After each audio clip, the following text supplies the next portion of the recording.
Welcome, all of you listeners out there, and congratulations for staying alive in such cold weather today.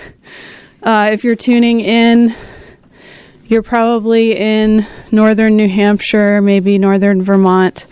On my watch this morning, I saw that it was negative 17, and that's pretty cold. So congratulations on surviving such crazy coldness, and I hope that you're finding warmth today, and hopefully listening in today will provide you a little bit more warmth. You're listening to North of Normal. My name's Amanda McKeen, and today we have another special guest with us. His name is Anthony. I'm not really sure how to pronounce his last name. I think it's Lahout. Is it Lahout? Yeah, like two O's. Yeah. Like, Oh, like an owl. Yeah. Yeah. I'm just kidding. Very normal name. Hard Anthony Lahout. French. It's French. Is it? No. I thought it was Lebanese. It is. It was ending with a D when my family immigrated, so it got changed. That's an interesting fact. To a T, but I like to say it's, a little French-Canadian. That's awesome. All right. So, Anthony, thank you so much for being with us today. I know you're a super busy guy, whether you're in the shops or you're out adventuring or you're across the world somewhere. It is an honor to have you here with us today. Yeah. Thank you for having me. Yeah. Great to be here. So, guys, it is our 21st episode. I'm so pumped about that. We started this in June of this year, and I started it because I wanted to create a way for our community to get to know one another in a very real and human way. So I've never actually read this statement on air, but I thought it would be appropriate today to just kind of help everybody understand what the mission was and that we're actually seeing that mission through. So my mission with North of Normal is to create an unfiltered, human-centered space where local leaders, business owners, and change makers share their stories, perspectives, and passions, not to promote, but to connect.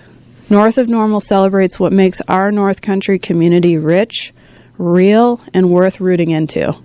And I can honestly say that every conversation that we've had here has helped fulfill that mission. So, Anthony, thank you for being part of that today.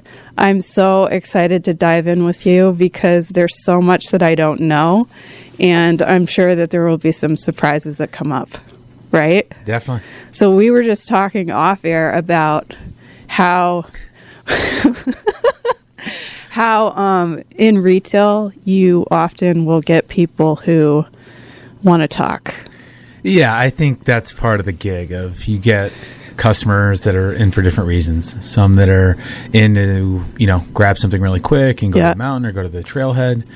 And then there's certain people that are they got all the time in the world. Yes. Which is great. And on paper, it's like, oh, you just talk to people and hang out and see how they're doing, their family's doing. But when you have a ton of stuff going on, and you're like, I have to carve out 45 minutes for this, person with ample free time, it can really get to you. Yeah. And that's I don't want to start off on a bad note with all of our. I don't think it's a bad note. I think all of our loyal customers here, but it's just one of those things that, especially during the holiday season, you're going a million miles an hour. Yeah. And you see someone in the back of your head, you're like, this is a 50-minute convo.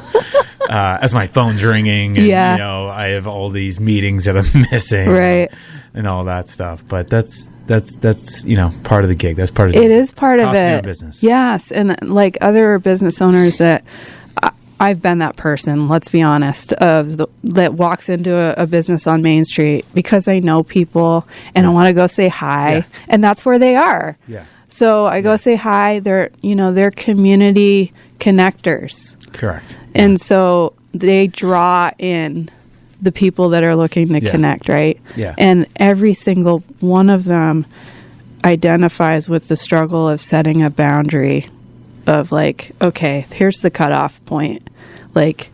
I'm going to have time to connect with this person, but up until when?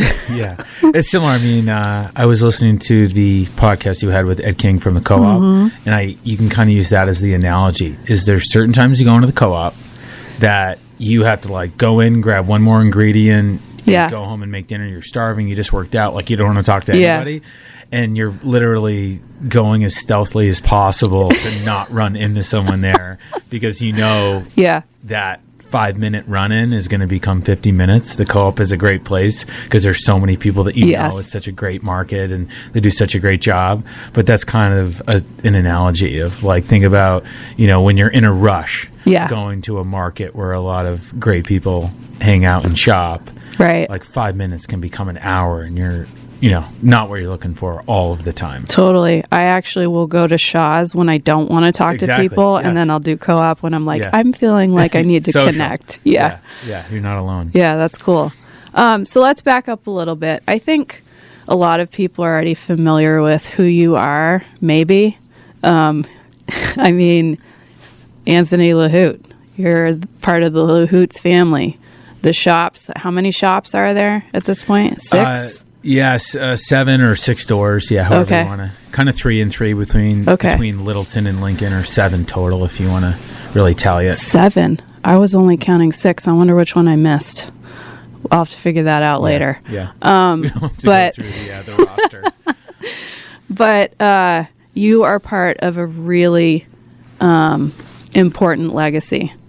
And so I think a lot of people are probably familiar with your name and with your dad and uncles. Maybe not so much your history.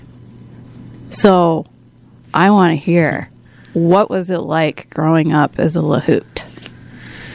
I would say, you know, everyone takes it differently, where you grow up and what family you grew up in. Yeah. And in my opinion, it was a pretty normal childhood. I went to high school, Littleton High School. I didn't go to prep school or Holderness or anything like that to, you know, get away or just have a little separation. Yeah. It was definitely a very interesting time in the Littleton school system too. So a lot of my friends that I grew up with, you know, ended up going to St. Johnsbury Academy. It was a very challenging time in the Littleton school system, which they've obviously gotten past in Florida. What was so challenging? So they, and I don't want to, I'm sure that you're going to have someone on here that like works for, you know, the SAU at one point, but they had a accreditation problem in the late 90s. I mean, Al Smith, the principal, or who was the principal, can probably go into it for you. But there was. Can you make that introduction? If you want. That's why I'm here. Okay. But Littleton High School had a accreditation problem. So they went on a period, and I don't know if it was a probationary period or something like that, but there are very few schools, like public regional high schools, that lose their accreditation. And I don't know what goes into that, but there was a time at Littleton where a lot of middle schoolers that were going into high school were touring, viewing, and attending St. Johnsbury Academy. Not so much like Holderness, but St. J was kind of, because it's a little bit closer. Yeah. That was that's a whole different discussion of the 90s in Littleton and how much it's changed today. Okay. But I had a very normal childhood, you know, growing up playing sports, being in Littleton. Yeah. Maybe just, you know, I'm a little bit slower or naive, but I didn't view it as anything, different than your normal high school experience. Yeah. And how many stores were here in Littleton when you were in school? So in '99, we entered the Main Street. So I want to say, you know, it would have been like 5-ish and then 6-ish by the time I left high school. So there was still a lot. Like the big expansion kind of came in the late 80s, early 90s. In Lincoln. But 99, which is when I would have been like 11, is when they got like the 6th one or the 5th one. You were 11 in 99? Yeah. Oh, man. I hope my math is right. That'd be pretty embarrassing. Okay. So I would say grew up in a very normal household, very normal high school, middle school experience. Yep. I didn't have experience in high school that I think a lot of people struggle with and have in a small town, for better or for worse. And again, I'm sure it was going on around me. I just wasn't really aware. Yeah. A little bit, maybe slower a step than most. And then, just went on to college after that. And where'd you go? I went to a school outside Greater Boston called Bentley College, or Bentley University now in Greater Boston. My brother went to Boston College, so it was close enough, and a pretty small learning curriculum that I was going into. So it wasn't like this overwhelming college experience. Like if you go to like Penn State, if you go to some massive school like BU in the city, it was small learning, classrooms, business oriented. Things like that. I think like 80% of the undergrad is corporate finance, accounting, economics majors. Okay. Yeah, very few liberal arts. So, yeah, but I would say growing up here, I thought it was a very normal experience. My relatives or cousins or all that may have said it was different, but it was just a pretty straight up high school experience. And I assume you grew up skiing. Yeah, I grew up playing a lot of team sports as well. I played a lot of soccer. I went to Tamarack, which is a soccer tennis camp that sadly is no longer. Yeah. So I got really into soccer and tennis through that. Okay. And then grew up skiing, grew up working in a ski shop. So was very into it. And I think that the outdoors, like a obsession or it really becoming like a huge part of my life, that was a little bit later, like in my 20s. Not to say that I wasn't hiking or skiing or going out with friends and playing pickup soccer and tennis. But like anything, like in high school, you're just concerned with just stuff that doesn't really matter, and you're playing team sports. Yeah, and it's more social. Yeah, it's just so I would say that the skiing, hiking, backpacking, climbing thing was a little bit down the road in terms of how much it exploded in my life. Yeah. All right. So, at what age did you start working? With your family? I would say you really have to classify. Working, I would say. Were you slave labor? No. I would say just people grow up, or there's people I think that legitimately do grow up, like if their family owns a grocery store or something and they're like stocking shelves and they're like 6 years old or 8 years old. I think for me it was more of I was around it from an early age. And then when I was a teenager, especially a teenager coming home from college, like 18, 19, 20, I was working, shifts doing ski rentals and things like that in our Lincoln stores. Okay. But I wouldn't really classify that as like I was, ripping 40 hours a week when I was a teenager in the store. My dad and family really wanted us to, if you were going to a soccer camp or a tennis camp or outdoors, like it wasn't a priority. Okay. It wasn't like they were saying, don't come into the store. My dad was probably happy to just be away from us, more or less. But I think it was hey, if you want to come in and work and hang out, you can, but it's not something like the store is not going to open unless everyone is there. It was a very different experience than my dad had, because my dad grew up above the store with his 3 siblings. That's where my grandfather raised his kids. So the store for them was much more of like a wing of their home because it was downstairs. Well, I can relate to that. Yeah, you can definitely relate to that. You're part of it. You're one of the Lahouts growing up living in one of the stores. Yes. That we all have in one time or another. So, side note here for our listeners, Anthony is actually my landlord. So that's how we met. Okay, Assistant continue. to the landlords. Assistant to the landlord. Assistant to the landlord. Yeah. You've never referred to yourself as that. I know. Not until today. But yeah, so I would say the real work started in a temporary basis when I was in college. And then after college, I left New England for, a 4 to 5 year period. And then when I came back was when I started working, being more involved. Nice. More committed in time to the store. So, I would say I was always a little bit around it, but it's nowhere near my uncles and aunt and dad and grandfather, and then that whole song and dance. Yeah. So you were away for 4 or 5 years. Did you go have your self-discovery time? Is that what happened? I don't know if I was like, looking into the night sky or out at a waterfall or something, but yeah, for 5 years. I just always had an interest. I traveled a little bit more when I was a senior in high school to a couple different, again, ways that my dad could just get us out of the house. Like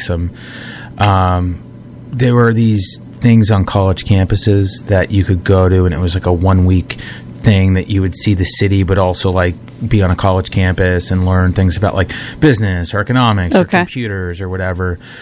So I got exposed to going to California when I was a really young kid, like 16, 17, 18. And at that time, that was like someone from where I was used to going, which was like me going to St. Johnsbury was a big deal when I was in high school. So me going to, Orange County, California was a huge deal. And getting exposed to that young, I always kind of had this curiosity. Yeah. So I knew when I got done school, I applied to a couple of schools when I was not really seriously when I was going to undergrad. But then when I got done graduate school, which I also did at Bentley, I was like, this is the shot I want to take. And I just want to go out there and see what it's about and just get a little bit of separation, not like the area was all consuming to me and I like hated it. I didn't like it. It was more just, I'm really curious about this area. I don't really have a lot of priorities that are weighing me down. Yeah. So I was in California for about 2 years. Okay. I was in Idaho for a year, and then I was in Colorado for 2 years. Oh, nice. Yeah, so it was kind of like a 5-year road trip, if you will, with a couple paychecks of lower value in there. That sounds fun.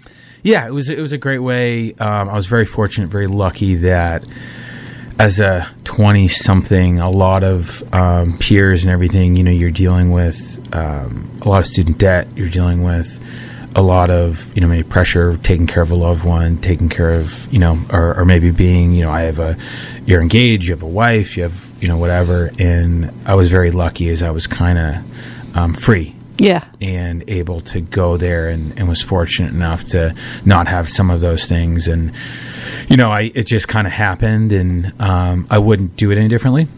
It's really funny now because I went out there.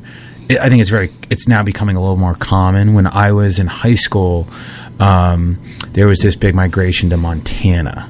I love Montana. Yeah, to Bozeman, Montana. I know I'm going to screw this up, but I believe Bozeman is where Montana State is. I believe that's Bozeman, not Missoula. I'm sure someone will correct me after this. But it was a big thing during that time for Littleton profile kids to go there, get residency, and then go to Montana State. So it was, something that I wouldn't do differently, but a lot of my friends that were out there around the same time are all, I think the fourth of the fifth one is moving back to Vermont next week. Nice. So that's 15 years later. Yeah. Not 5 years later. Yeah. Like me. But it was interesting because I think most of them have migrated back regardless of which state they went to. Isn't that interesting? Yeah. That is such a common thread with a lot of my guests is that they have this time where they leave and then the time where they return. And when they return, it's usually for life. Yeah, I think it's a perspective. I talk to people in the shop about this all the time. Yeah. About, when you get away and you just get the perspective on this area in New England and the charm, if you want to call it that, that kind of draws you back. Yeah. So, but everyone, I think, and I do also have one, a friend that is still in Colorado and he'll probably be there forever. So it's not for everybody. I think it just depends on what happens with, the job that you're in and your family and your calling. Yeah. So you were called back here, and at what point did you fully commit to taking on the role of, you're like a part owner now, right? Yeah, I'm a partner now. I would say if you watch The Office, the assistant to the regional manager. So you're Dwight Schrute right now? Yes. Okay, good to know. No, I'm a partner. I'm the junior partner. Ron Lahout is the senior partner who's been in it for 41 years. Wow. This is my 11th year involvement. Okay. Participation. But it's definitely with a little bit of an asterisk, because when I first came back, it was much more of a slow in process. I just finished a job in Boulder, Colorado, and I was really, really in love with that place for a variety of reasons. And I kind of was in this transitionary period, and I was starting to do some more things on, the creative side, the film production side. Okay. So I ended up coming back to pursue a project. And with that, I just needed some extra money.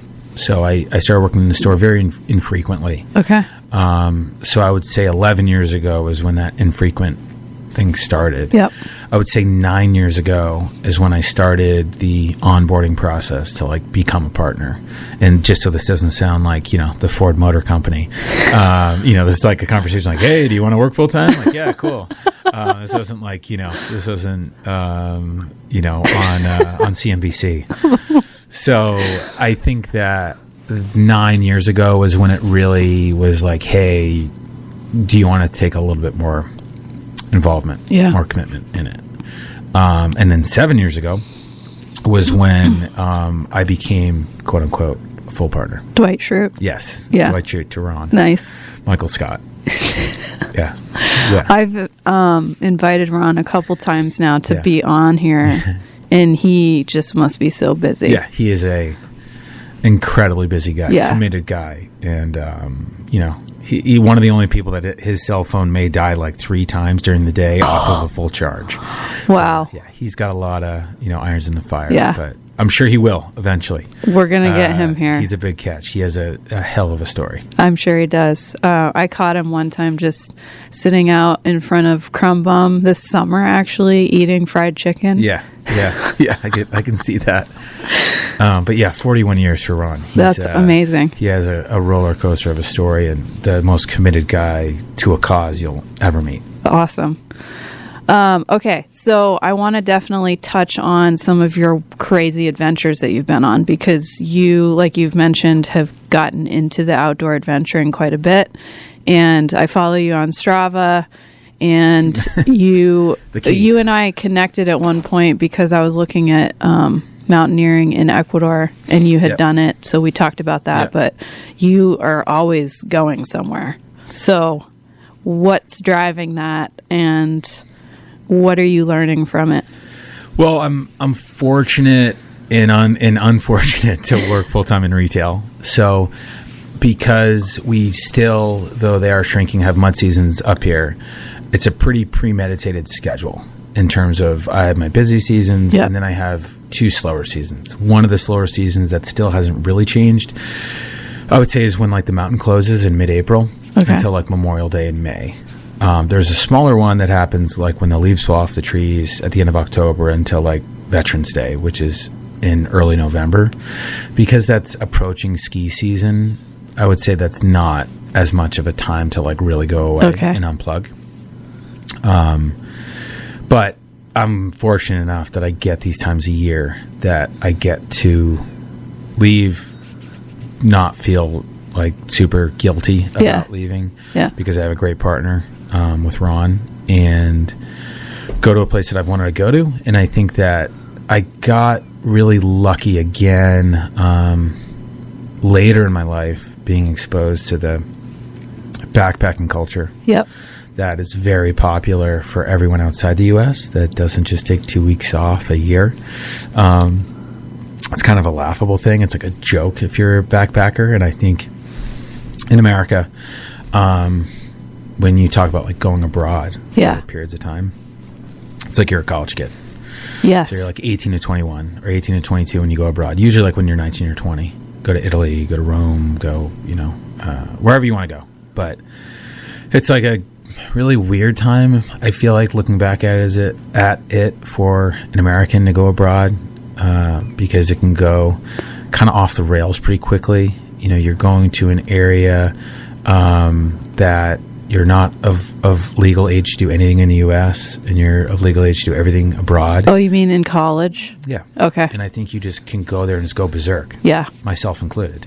And I went abroad to Italy for a summer and in Ireland for a summer, which was great. But like, I wouldn't say that was like a cultural experience, probably because of my lack of maturity. But I think it's kind of like an American stigma of like, okay, that's your time abroad. Like that's when you backpack. And really, like, if you leave the U.S. and you talk to a lot of people, specifically Europeans, a lot of Germans, a lot of Dutch, as well as Australians, New Zealanders, Kiwis, whatever, they take premeditated time off every year, and they have in their professional life. They're a doctor, a lawyer, an accountant, or whatever.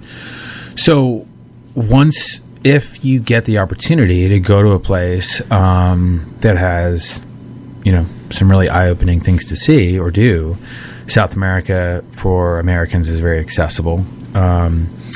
You'll go there and be like, this is all people in their late 20s and 30s that have 3-4 weeks off, and that's what they do.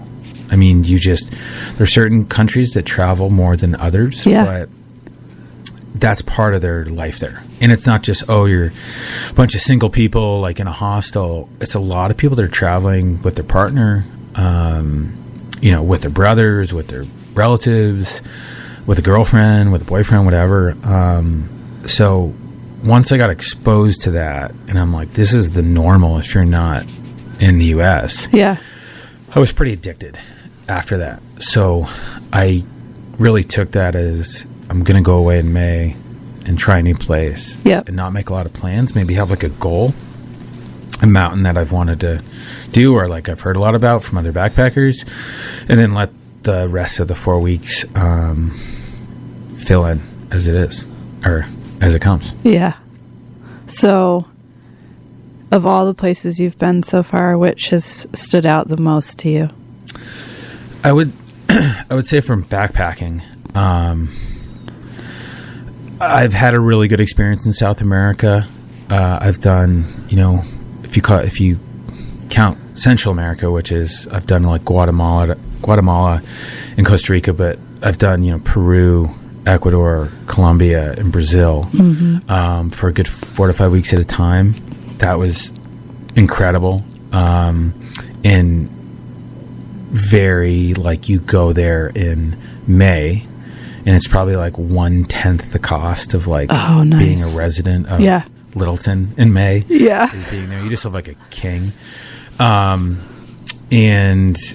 it though. So I would say, like, because it's more like recency bias. Like, I was in Brazil this past May, and like, my wife would freak out if I started talking about Brazil. But that place really blew me away because it's not on a lot of backpackers lists, because as many backpackers lists, because it's so big. So, it's like 2/3 the size of the U.S. or however big it is.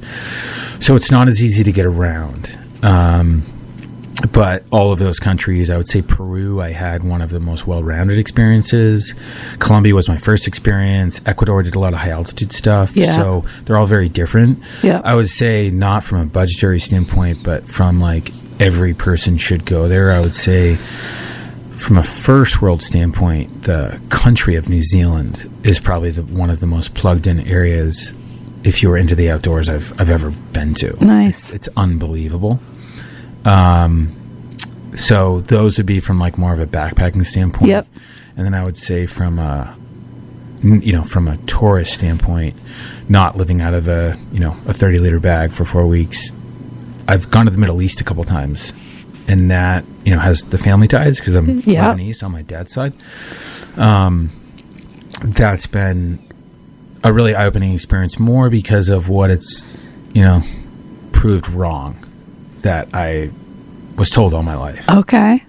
So I think that all of those areas are very different, but getting back to it, the exposure to backpacking, which is a very common thing for anyone outside the U.S., especially in Western Europe, was one of the best. I just walked into it. I didn't plan. I didn't have like a cousin that was super into it.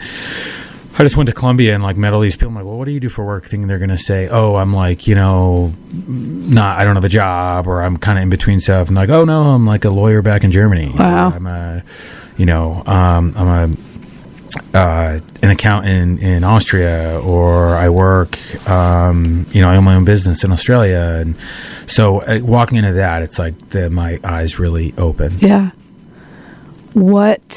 I'm sure you've had some kind of hairy situations happen. I mean, you've had to have. Anyone that's traveled to any country is open to some craziness. So I want to hear about one of the diciest moments of your travel experience. Well, I think it depends, which way you want to go on that. I've gotten into some physically challenging stuff with the high altitude that I was never exposed to. Was that in Ecuador? Yeah, I've done a couple, almost 6,000 meter peaks in Ecuador, which were really challenging in an exposure that I'd never really been around. Yeah. And then in Brazil most recently, I really saw areas as a tourist that, looking back on it, was probably not the best of decisions. Brazil has this very vibrant, it's almost like, if you were in like Miami in like the 70s, that's kind of how Rio would remind you. It's like this very outgoing, everything's outside, everyone's kind of on the beach having a caipirinha and playing volleyball and football, and it's just really, really great place. But it has a past that's checkered, like a lot of places do, like New York City does, like Boston does. And they have these favelas, which are I would guess you would call them like community housing or shared housing. Okay. And it's not run by the government. It's run by gangs. And they're above all of the boroughs of Rio. So if you think of like all the boroughs of like New York, like think of like Manhattan. If there was like a favela, there was a shared community that was governed by just people that are in a gang that overlooks Manhattan. And there was like 5 boroughs, and there was 5 different favelas. Those are places that you can't bring your cell phones. And there's no communication in and out. And if you have your cell phones there, it's a big no-no. So I would say, naively, after some convincing from some people I was with, they have block parties they have block parties there every night, but they have block parties there, every Friday, Saturday, Sunday. Okay. That's just like an all-day thing. Oh, my God. So it just like starts when the sun goes up, and then it continues when the sun goes down. And it's common, so I don't want it to sound like I was going into like some war zone. It's actually kind of common with local people in local tours. They actually bring Westerners or, gringos or tourists, however you want to call it, up into these favelas. But I'd say when you see that firsthand at the like later in the evening, it was definitely like, I would say that would be one of the dicier experiences. What did you see? You see, I'm trying to understand here. Yeah, you see a lot of contraband. Okay. No, you see a lot of things that you would see in a gang-led neighborhood that's throwing a 48-hour block party. So she's seeing like guns being carried around, and you see a lot of firearms. You see a lot of drugs. You see a lot of people dancing. You see a lot of music. You see a lot of intoxicated people. But I wouldn't say that's any different than if you're going to Mardi Gras, if you're going to Carnival, you're doing whatever. It was more that there's no cell phones used in and out of there. There can't be one exposed, or then it really goes down. Were you allowed to have your Garmin? Your InReach? I don't know if anyone was striving during that, but I don't think so. I wouldn't like really be using any technology. Why do they have that rule?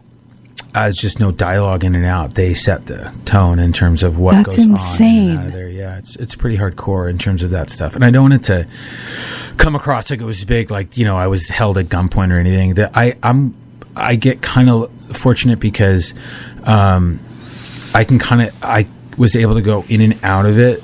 And, as my dad would always say, like when a little voice goes off in your head, like, should I like really be here at 2 a.m?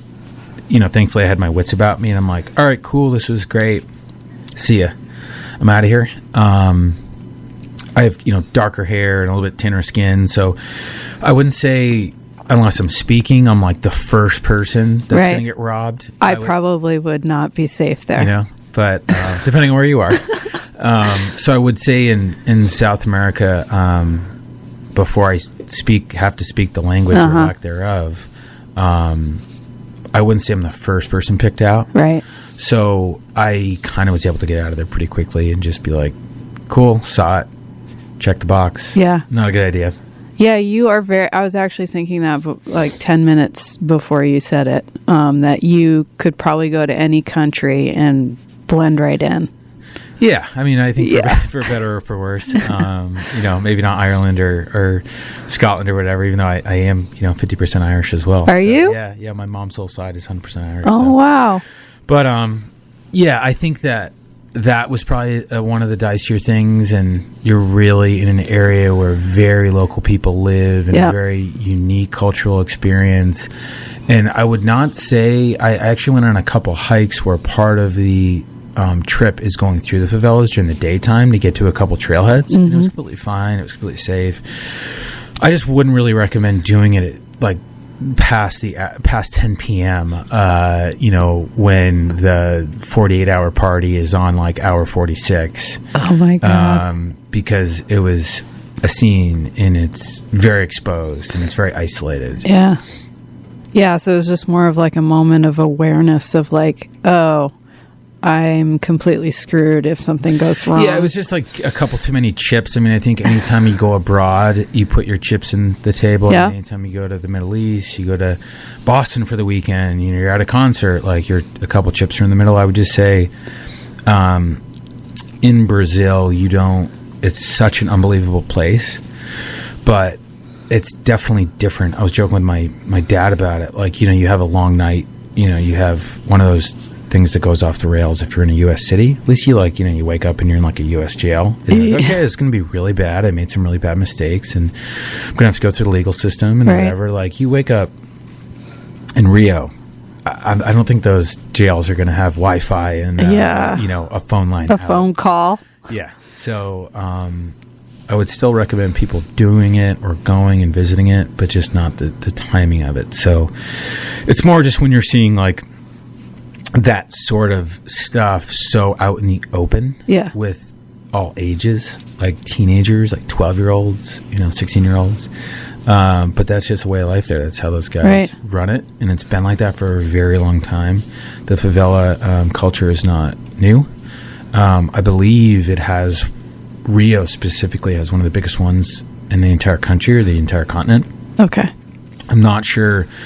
I wasn't paying attention enough when I was in the cities of Ecuador and Peru if they have the same thing, but it is a very big deal in Brazil, specifically in Rio, which is where we spent the time. Yeah, I don't remember anything like that in Ecuador, but I was very unaware when I was there. Yeah. So I would say that would be one of the more exposed things. When you go to different places, I know in Ecuador, like because of the high altitude, you hired a guide. Yeah. Do you typically hire guides wherever you go?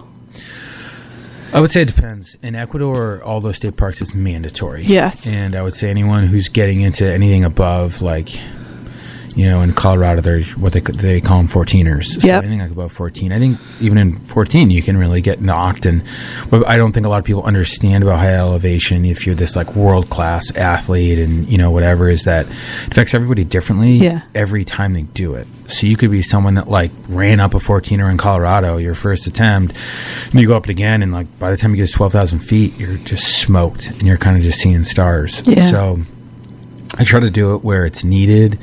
That's a little bit more of a glacial navigation. Okay. You're roped in, and it's not like some cliffhanger movie, but there definitely are some exposed parts to it. The picture that I shared on social media yesterday of you, is that in Ecuador? I think so. I think one of the ones I sent you was on the summit of Cayambe, which is... Cayambe. Yeah. Okay. Yeah. That's actually lower than Cotopaxi, but I would say much more technical. It is more technical. Yeah. That's a hard one. Like, people summit Cotopaxi more often than Cayambe. Yeah, and Chimborazo was the only one I didn't get to do, which hopefully I'll get to do. But you're going to go back? I'd like to. I mean, I have a couple other places I want to go, but I would definitely go back to Ecuador, as well as getting a shot at going to the Galapagos Islands. Nice. That. Really, I'm sure that in time will just become more and more restricted. Yeah. So, yeah, but from the guide stuff, I think that's always a really good idea. And in that stuff, because effects of high altitude sickness, are very different things. And I'd say altitude sickness is when you really have to be taken down. When I think of it like a, like an engine, like you're not downshifting, your heart isn't downshifting correctly. So it's elevated, and that's when you kind of taken out, shortness of breath, nausea, all that stuff. Altitude effect is still really rugged.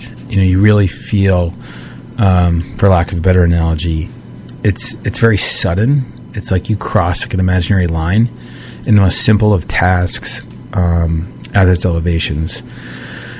You're just slower. I remember you saying you felt like you were drunk. Yeah. Thanks for that analogy. I would say that it's, layering is a big deal if you're up in the high alpine, like on Mount Washington and all that stuff, and you have a very systematic way of layering with your clothes. And like that gets kind of confusing when you're high altitude. You're putting your insulated layer underneath your shell instead of just putting your insulated layer over your shell, and just like all this stuff that you just do with your eyes closed. Yeah. And then once you get to a certain point, it's really you kind of feel like you've had a couple beers. Yeah. And you're just not, like, someone will say a joke to you, for an analogy, and you get the joke, you get like the kicker of it like a second delayed. Yeah. So to manage that, you hire a guide who's going to be very aware of what's going on and very accustomed to it, acclimated, if you will. Yeah, I'm just thinking about when I lived in Ecuador. Quito is at 10,000 feet, so you definitely feel the altitude even just day to day. But when I went with a group to the base of Cotopaxi, and we just tried to climb to the refugio, I didn't make it. It was tough. Yeah. But it's one of those things, it's like, it's not that everyone can't acclimate, and I tell everybody this about it, and it's not that I have this vast experience, but it's more people just take shorter amounts of time or longer amounts of time to acclimate. Yeah. I think there is a muscle memory to it, that the more you expose yourself to it, the better off you are, because the second time I came back to do Cayambe, I felt much better in the training when I was there. Nice. I felt stronger. Good. On a lot of the places. So I think that helps. Yeah.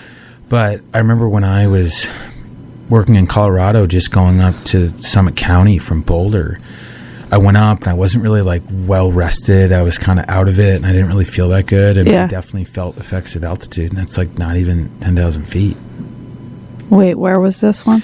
I went to just Colorado for like a work trip. Okay. So I'm saying I think altitude can affect everybody at different times. It's not like I like woke up, and had like this amazing immunity to altitude, or someone like you're talking about your experience doesn't. Yeah. I think it's very situational in your body. And I think like when I was in Colorado, I probably went up there very fatigued, maybe not like feeling maybe a little sick, and then immediately went up to altitude, didn't adjust, didn't drink enough water, and started like working out and skiing and stuff. And it just wasn't the right move. So, I would say with all of that stuff, short of getting, a tent that's going to, regulate the altitude before you go. Yeah. I would just really focus on, if it didn't go well the first time, just slowing your process on acclimating. And the real kicker is sleeping. Once you can sleep up there, even after a big long hike, your body kind of resets. Yeah. Because the second time I did Cotopaxi, which is taller than the Cayambe. It's right short of 20,000. I went back down to the hut and they give you like warm food. Yes. And I summited it and did pretty good compared to the other teams and stuff. But my body wasn't really adjusting. I was still kind of in a haze. I didn't really have an appetite. Mm-hmm. I kind of just like wanted to go down. So we like rested for a little while. I ate very little food, and then we kind of just like dredged it out of there. And I ran into one of my friends in the parking lot who happened to be doing what you just said you had been doing, like as a tourist, just going to the hut. Yes. And I had backpacked with this guy for like weeks ahead of time, and he was like so shocked to see me. And he was like, I was talking to you, and you were just like not really, I guess like as excited as I was to, you were just kind of in a haze. Yeah. And then once, I got down to altitude, I was better. But then when I did the second peak, which was literally a year later, I was very tired after the summit because it was a more technical climb. I came down, was hungry. Yeah. Ate, passed out. Yeah. And woke up and just felt like a little bit hungover when I woke up, but like definitely could have stayed in the hut, definitely could have hiked that night or the next day. So my body had adjusted better. Yeah. I didn't want to go down. I didn't have to go down. Yeah. Nice. Yeah. So I just think it's one of those things, if that's of interest, is the acclimating process is the real deal. And I know there's a lot of people that are just amazing athletes that are from this area, but it's a real thing that kind of changes the playing field. Yeah. I think as much as you can go up to like the high altitude and Mount Washington and that zone in a safe manner, all, year round, I think it's a great training ground. I'd never want to shortchange that. I think it's some of the most challenging terrain I've ever been on.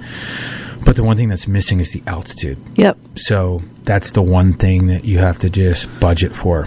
Yeah. And the best part about keto, which, as you know, is you're starting at a very high altitude and you're very accessible to the mountains instead of, flying into, Kathmandu, and you're just it's a week before you can get to altitude. Okay. So we have a full understanding now of altitude sickness, and I just, it's a thing you should definitely do if you go to South America.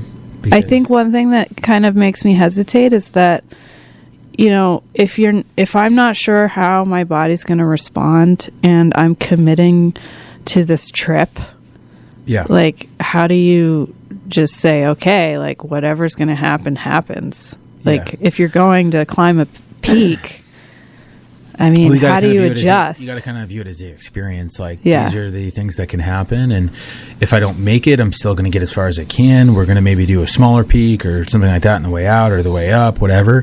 So I think you just have to view it as that. And everything's like an accomplishment. Because, that's what's so amazing when you, watch these movies or documentaries like Maru or I love whatever. that. Yeah, great movie. It's like so good. These guys, and I get it. They're world-class mountaineers. They're sleeping in a tent before they go. They're there for weeks acclimating. Yeah. But to make like life-altering moves on ice or rock face at over 20,000 feet is like, I can't even fathom it. And I know, as I said, they've had more time there. Yeah. But like, it's hard enough to put like one foot in front of the other and your crampon not to catch your pant leg. Let alone it's so true. That's what makes those feats so remarkable. That's a good way to think about it. I don't, when you watch those movies, you don't really think about all of those little just details. Like, they're just like, out, like they're doing amazing things, but the altitude that's just taking them down, like, you're just wasted when you're up there. Yeah. So. Wow. This is good. Yeah. All right. So let's bring us back down to Littleton now. Oh, I know what I'm going to talk about. You just got married. Yes, I did just get married. What's her name? Serena. Serena, yeah. Yeah, how's that going? It's going great. Yeah? Yeah, couldn't be happier. Congratulations. Yeah, we're having a lot of fun. We spend a lot of time outdoors, so. Good. Yeah. And I remember, was it like a little over a year ago, you proposed in a very special place? Yeah. Can you talk about that a little bit? About getting engaged or the special place? Both of those. Yeah, the day. We went up to Huntington Ravine, which is a one of my favorite places on Mount Washington. For people that have been there or haven't been there, it's a little bit more of the technical kind of glacial cirque of Mount Washington. It's not skied as much as it is kind of mountaineered. It can be skied, and the lines in there can, but it's much more of like you're bringing in hardware, you're bringing in ropes. It's not like tucked where you just kind of tee it off from the top. Yeah. The hiking trail is pretty notorious in terms of it's a scramble. It's like the hardest. They say it's the hardest in New England. Have you done it before? No, I'm scared. You shouldn't be scared. Okay. It's just one of those things you do on, like, if you've done the Flume Slide Trail in Franconia Notch. It's just a lot of granite. And it's a lot of really... It's terrain that if there's any moisture, it would be really dangerous. Yeah. It's a one-way up. It has literally a sign at the top that says, like, do not go down this. Like, the Flume Slide should, if it doesn't already. I don't think it does. Yeah, so it's like an unbelievable scramble because you're basically like scaling granite for like, well over half the climb. So the ascent is unbelievable. It's a very Western feel to it, like you're in, Wyoming or Idaho or Montana, or it's unbelievable.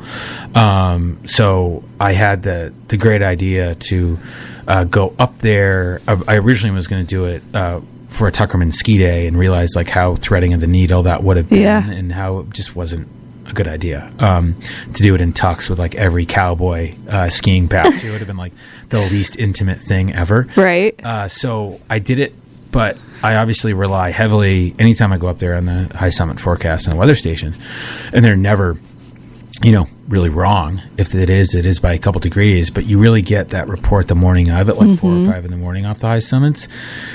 And it was like all good, and I was like, "This is going to be such an amazing day." And you have the rock in your bag, and you're like, "Okay, this is going to happen. It's going to be like this bluebird day." I've done this. I haven't done Huntington, but I've done like Mount Washington, a dozen times in the summer.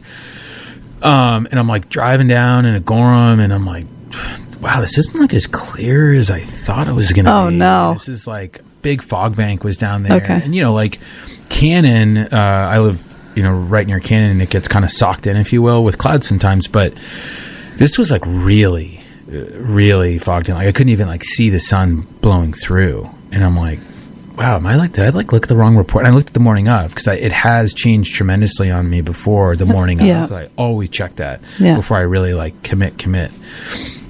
Went and did it. I'm at the bay. I'm at Pinkham Notch, and it's totally like wet fog that's rolling in. Like it's like thick, and I'm like, okay, like it'll burn off. And we like start going down, and it's kind of a flat walk for a really long time, like laterally with the road, and then you kind of punch in. Yeah.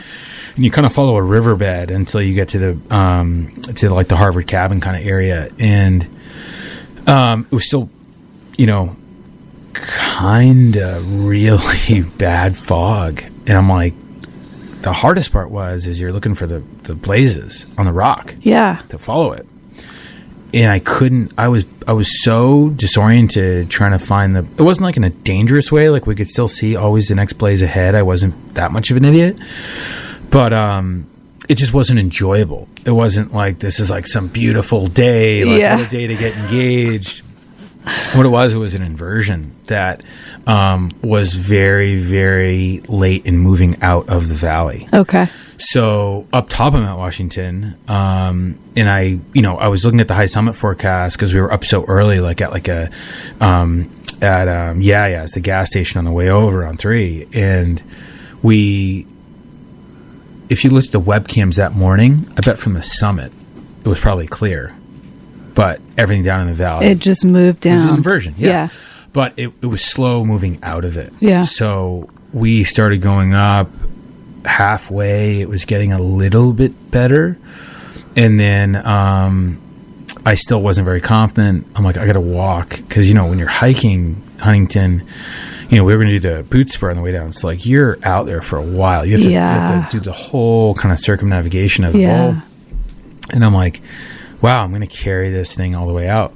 And then by the time we got to like the last 1,000 feet, it was just bluebird. Nice. And the whole thing evaporated by the time we got from the top of Huntington to the top of Mount Washington. So, yeah, I got very, very fortunate. The whole day was unbelievable. We just started too early. I would say, we're a little bit anxious for that sort of decision or that sort of event. So, it was a great day, special day, and a great place to do it. We'll probably go there every year in some way, some route, shape, or form. Yeah. I'm pretty obsessed with that area. I try to take as many people as I can if they're into it or not into it. I've even taken my mother-in-law up there because there's a couple of routes that you can do. You can take the Cog Railway down. Yeah. So if someone's like fit and active and stuff, which she definitely is in spades, it's not this like overwhelming thing of like, oh my God, now I have to go down, which can be so painful on knees, backs, all that stuff. So I go up there a lot just with people through Caps the Ridge from the Cog station, and we take the train down. So we kind of skipped over a part. Yeah. How was like Serena when you guys started out the day? Yeah. Like she didn't know you were going to propose, right? No, I mean, I think she got like a hint about it. I was pretty obsessed with like doing Huntington with her, and like we got to do. So I think she got kind of a wind of it. And then I think like anyone that's been engaged before, if you're the one providing the ring and popping the question, if you will, you're just not yourself. It's this weird feeling that kind of comes over you. It's like I don't want to say illness, but it's. But like, you did, yeah. But it's like a. I don't know. It's just like you're very off. It's a very regard. Like, we had lived together for a very long time. This was like, nothing is automatic in life. But I would say that we were very aware that we wanted to get married, and we were both on the same team on that. We had talked about it. Yeah. This wasn't like we had met for a month and it was like some random occurrence. But it was very much, she knew it was happening. It was like just kind of like when, and our families were very aware of it happening. Mm-hmm. I had already talked to her dad and all that stuff. But I think you just look at your partner and you're like, they're just acting like very off. We were up much earlier. I usually in the summer, because the days are so much longer, I'll leave our house at 6, which gets us to Pink around 7:30, and then you start before 8. Yeah. And we were up at like 5. Like we were up. I was just like wired. Like it's just a big day. So I think she knew it was coming. I don't think she knew I was going to pull the plug if that inversion stuck. But yeah. Was she like, I don't know what she's comfortable with as far as outdoor adventuring. No, was she okay? No, she's really good. I mean, Serena can kind of do it all. So it's, I think, a very notorious climb, but it should not be viewed anything more than like the Flume slide, which doesn't have this whole stigma behind it. You just go there on you look at your high summit forecast. Hopefully there's not an inversion. Yeah.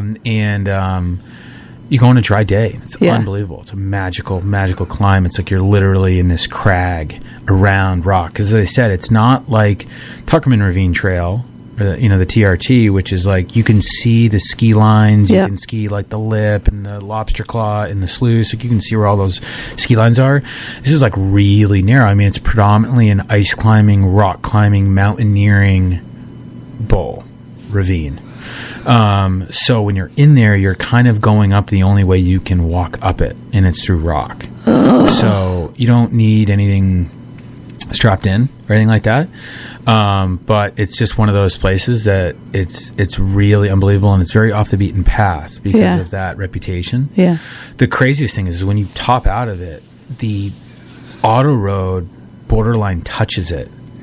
So you're all of a sudden on the road? For a very small portion. If you look at like the map of the Huntington Ravine Trail, at the very top before you cut back, the auto road almost intersects it. That is weird. Really weird. Yeah. It's really bizarre. So you could get hit by a car? Yeah, I guess when you bag out, when you top out. But so she's really strong and does all that stuff, and I wasn't worried about any of that. I recommend everyone do that, and you just you be smart about it. You take enough time, enough layers, because it's Mount Washington, and you really stalk the high summit forecast, and you'll be good. Highly recommend doing it. It's a challenge. But if you get the right day, especially on a longer day, like a day you would do the Pemi Traverse or the Prezi Traverse, you just pick one of those days where it's light out till like 8 o'clock at night. Yeah. And you can just take your time and you're not rushing. You're not fatigued. You're well fueled. You can stop at the weather station on the way up, you know. Okay. Yeah. I'll keep thinking about it. Yeah. Wow. We are up at the top of the hour already. Yeah. Anthony. This went by pretty fast. It did. So we're going to do something new that I've never done before. If you guys are just tuning in, you're listening to WZNC LP Bethlehem, North Country Community Radio, 99.9 FM, and streaming online at nococommunityradio.org. You're listening to North of Normal with Amanda McKeen and guest Anthony Lahout, and we are actually going to go to the White Mountains directory today and check the community events calendar. White Mountains directory is a resource that I created for our local businesses so that they could be more seen and heard online. And so we have an events calendar. I made a promise that in the month of December, anybody that listed their events on the calendar, we would announce those on the radio. So that's what we're going to do. As long as I can read what people have put in here. So one of the first events that's happening all week is we have a local artist. Her name is Adi Two Owls, and she actually was a guest on my show like a couple months ago. And Adi has some art that is being exhibited in Dover at the Art Center. So if anybody is going to be going through Dover, check out her art at the Art Center. She is a fantastic artist. What else do we have going on here? One second. Well, we have North of Normal with Amanda McKeen. Tomorrow, let's see, December 10th. Actually, we're going to go to Thursday. Thursday, there is a drop-in shop, and that's put on by Marimo Dance Studio. Have you heard of Marimo Dance Studio? I have not. They are located in Franconia, like right next to, like right on the other side of the Franconia Coffee House. Do you know where that is? Yes. Okay, yeah. So they're right before that. And they're doing a drop-in shop, so you can drop your kids off. If anyone listening has kids and you want to go spend time in Franconia, you want to like go eat at a fancy place and you don't want your kids to be with you, or you want to go shop somewhere that they wouldn't be interested in. There's events happening at Pentimento, V2 VG Thrift. There's local artist creations at the Franconia Coffee House. There's Dutch Treat, Chef Joe's, Iron Furnace, Franconia Inn. There's just so much happening in Franconia. And Anthony, you live in Franconia. Yeah, so. no, in Pentimento, just relocated from Littleton. That's right. Yeah. It's a really cool shop. Definitely worth checking out. Okay. I haven't been in there, but definitely should look at that. The other thing that's happening this Thursday at 6:30 p.m., and I don't know if you know about this, is an open mic night at, what's it called? Peaks Pub or something at Franconia Inn. Oh, yeah. Have you ever been? Night. Yeah, I have been to Peaks Pub, yeah. I was just there recently for a NEMBA thing. They do open mic night every Thursday. At Peaks Pub. Like, is it like poetry? No comedy? idea. No idea. Mic. Wow. Actually, let me see. Just rant on some note cards. Just hang on. Just go and rant. Okay. Here's what it says. Stressed out. It says musician sign up is at 6. Okay, performances are from 6:30 to 8:30. Come play, listen, and enjoy the fun atmosphere. So it sounds like more music. Okay. But so don't go there and just vent for 45 minutes about work and kids. Actually, and your family. I would love, if you're planning on doing that, please let me know. Okay, I would show up for that. Yeah, no doubt. Okay, so Friday and actually Sunday as well. We have Evergreen Dance Studio is putting on the Nutcracker, and this is their second year doing that production. So that is happening at the Littleton Opera House both Friday and Sunday. You've seen the Nutcracker, right? Maybe I not haven't that seen version. it, but I've definitely heard of it. You haven't seen it? Maybe Anthony, I'll check it out. that's a classic. All right, let's see. Saturday, we have youth auditions for Beetlejuice. There you go. That's with Theater Up. Nice. And that's happening from noon to 6 on Saturday. And then Sunday, we have another event happening at the Littleton Opera House, put on by Evergreen Dance Studio again. It's called Clara's Tea Party. And all it says is that it's an afternoon of sweet treats, dancing, and memories. Lots of stuff to do. So that sounds amazing, too. So there you have it. Those are all of our events on the White Mountains Directory. And for our listeners, if you guys know anyone that is trying to get the word out about their events, you can list for free on the directory. You just need to go to whitemountainsdirectory.com. It's all there. Sign up and then list your events for free. Anthony, thank you so much for being here today. No problem. It was really great to get to know you a little bit better. Although I think we barely scratched the surface. Yeah, next time. Yeah. Would you come back again if we find a little space and time? Yeah, just let me know. Okay. Happy to do it. And I know Bern Weber is someone, his story is pretty unbelievable. Anthony. I know, I've heard Did you hear what happened? Serena told me that. It just killed me. Yeah. He has an unbelievable story of just coming to America. He is an amazing person. Everything. Yeah. But he's coming back. We're going to bring him back, and I'm not going to mess up the recording the next time. It's all good. Happens to the best of us. Maybe, who knows? Maybe the second one will be even more insightful. I'm sure. Maybe the first one was only meant to be heard by the people that were tuning in live. You know? Great story. And if you can get, as I said, Ron, I think Ron's just whole journey here is a lot of people can relate to, especially because, 41 years of anything is, a life lesson. Yeah. So help me do that. I will. Okay. We'll talk offline. Okay. Thanks, you guys so much for tuning in, and we will be with you next week.